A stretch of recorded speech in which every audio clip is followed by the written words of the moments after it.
Hi there. I'd like to share with you on a topic I've titled 8 Things I Wish I Knew at 27 and Why It's Not Too Late to Pursue Your Dreams at 57.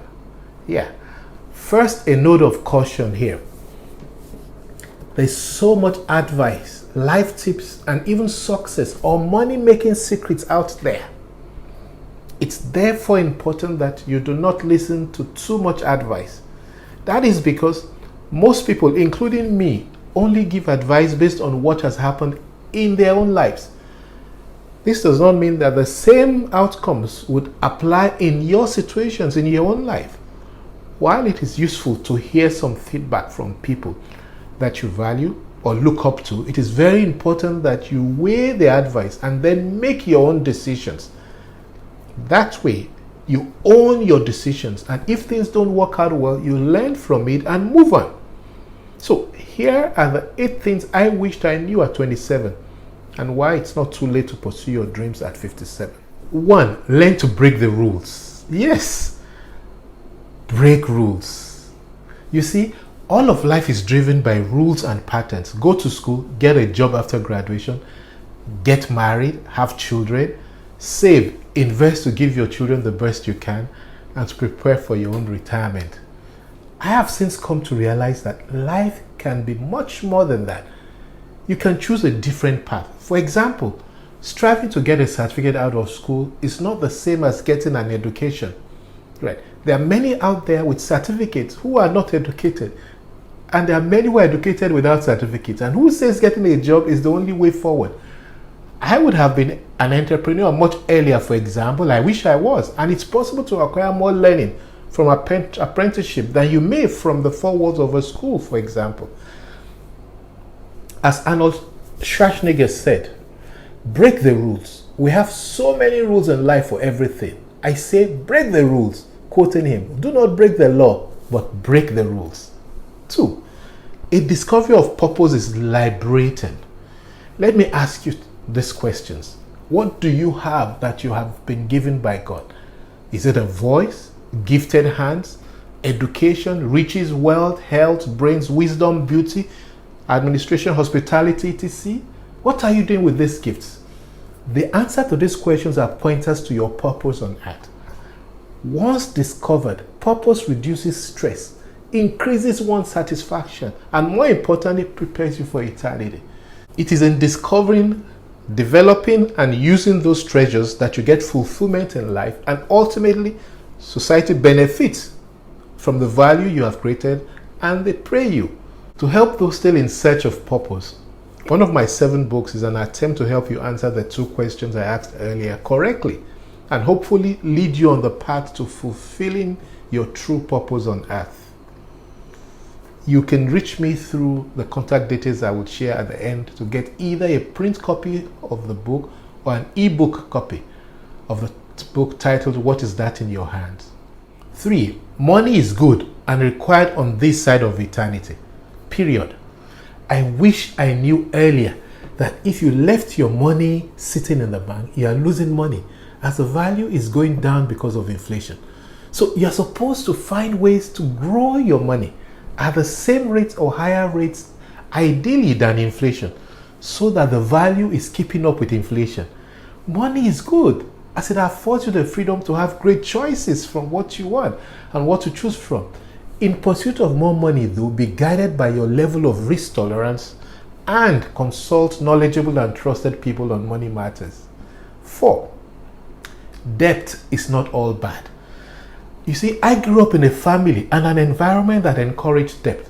But I didn't know that there is a difference between good debt and bad debt. Good debt is when you borrow money for the purpose of increasing your net worth or having some future value. For example, taking out a house mortgage or a business loan when you are reasonably sure of the return on investment. It's really about using leverage to your advantage, which is a really smart thing to do in the finance world. Bad debt, on the other hand, is when you borrow money to purchase something that doesn't hold its value. Something that the value depreciates either immediately or over time. For example, purchasing everyday necessities like food, especially expensive food, clothes, or a car. Right. except when the car is used for transportation or Uber, or the vehicle you've bought is to ease your discomfort in moving around. Usually, once we purchase assets with bad debt, we can't resell them for the same price or even higher price, like it's already used, it's done. And this translates into a lot of credit card debt for people. By the way, credit card debt is the worst kind of debt. Avoid it. 5, be contented while you keep striving. Someone would always do better than you, whether it's living in a more luxurious neighborhood, being in a better physical condition than you, or even being able to influence others more than you can in your area of career or work. It is normal to compare ourselves to others, but don't allow envy to set in. That is a dangerous place to be. Quoting Morgan Freeman, don't compare yourself to others and don't judge them. You have no idea what their journey is all about. Instead, divert your thinking and your energy to being grateful for what you have and where you are relative to where you were a year or years back. I desire to live in the new highbrow Eco-Atlantic city on the coastline of Lagos, or even Banana Island, for example. But I'm often cautioned with a quick appreciation of the fantastic estate where I currently live relative to where I used to live some years back.